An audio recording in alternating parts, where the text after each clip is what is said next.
রাজনৈতিক বিশ্বাসের কারণে আগেও যাদেরকে করা হয়েছে, সামনেও যাদেরকে করা হবে, এদেরকে যদি আসলে এক পাশ করে দেওয়া হয়, তাহলে আমার মনে হয় যে দিন শেষে সংস্কৃতির জন্যই ক্ষতি। আমরা জর্জ ক্লুনিকে দেখি যে উনি ডেমোক্র্যাটদের পক্ষে কথা বলেন। আমরা দেখি নিকোলাস কেইজ, তাদের একটা রাজনৈতিক বক্তব্য আছে। মেল গিবসনের একটা ধর্মীয় বক্তব্য আছে, তাই না? হ্যাঁ, আমরা দেখি, এবং আমরা বিদেশে কিন্তু এই বিষয়গুলিকে ওইভাবে আমরা দেখি না যে তাদের কাজে কোনো এটা প্রভাব পড়ে। একটা সময় হয়েছিল চার্লি চ্যাপলিনকে শিকার হতে হয়েছিল রাজনৈতিক বিদ্বেষের, কিন্তু সেইখান থেকে তারা উঠে আসতে পেরেছে। আমরা পারছি না কেন? আমাদের মধ্যে এই সংকীর্ণতা কেন তৈরি হয়েছে বলে আপনার মনে হয়? এর মধ্যে আবার নারী শিল্পী হলে আরো ঝামেলা। তা তো অফকোর্স আমার কাছে মনে হয় এটা আসলে অনেক ওল্ড প্র্যাকটিস। এখন যেহেতু নতুনরা আসছে, সোশ্যাল মিডিয়ার যুগ আসছে, মানুষের সচেতনতা বেড়েছে, আমার মনে হয় এটা ইন ফিউচার আরও কমবে। বাট আমাদের দেশে, পার্টিকুলারলি আমাদের দেশে তো এটা দলভিত্তিক চরম বিভাজন এই জায়গাটাতে।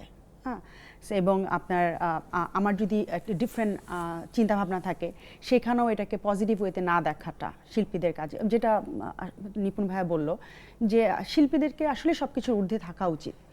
I can have my personal choice, যে আমার তুষার ভাইকে পছন্দ হইতে পারে, আপনার কথা, আপনার পলিটিক্যাল আইডিওলজি অর যেটাই হোক না কেন, সেটা আমার পছন্দ হতে পারে, এটা আমার পার্সোনাল জিনিস। বাট আমার যে শিল্পটা, আমি যদি একটা সিঙ্গার হই, আমি যে গানটা গাচ্ছি বা আমি অ্যাক্টিংটা করছি, সেটা তো আমার প্রফেশনের জায়গা।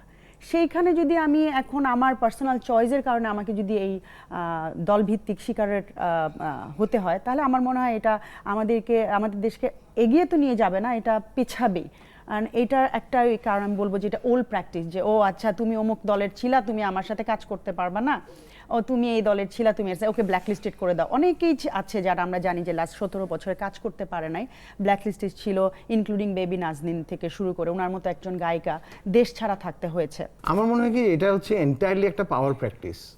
যে পলিটিক্যাল গভর্নমেন্টগুলো আসে তাদের একটা পাওয়ার প্র্যাকটিস, এই প্র্যাকটিসটা বন্ধ হওয়াটা খুবই জরুরি। বিকজ আমি যেটা প্রথমে বলেছি যে শিল্পীদেরকে আসলে শিল্পীদের মতো করেই দেখতে হবে। ওর পলিটিক্যাল আইডিওলজি যাই হোক না কেন বা যেটাই হোক না কেন, এটা দেখার দায়িত্বটা আসলে আমার মনে হয় প্রথমত তো সরকারের অবশ্যই, যেহেতু কালো তালিকা সাদা তালিকা ওনারা করেন, কাকে শোতে ডাকবেন কাকে ডাকবেন না, কে আসলে যোগ্য কে যোগ্য না, যেহেতু ওনারা ডিসাইড করেন। কাজে আমার মনে হয় কি যে এই প্র্যাকটিসটা থেকে আগে যা হয়েছে সেটা তো ডেফিনেটলি খারাপ হয়েছে দেখে আমরা এখন কথাটা বলছি, এটা করা দরকার।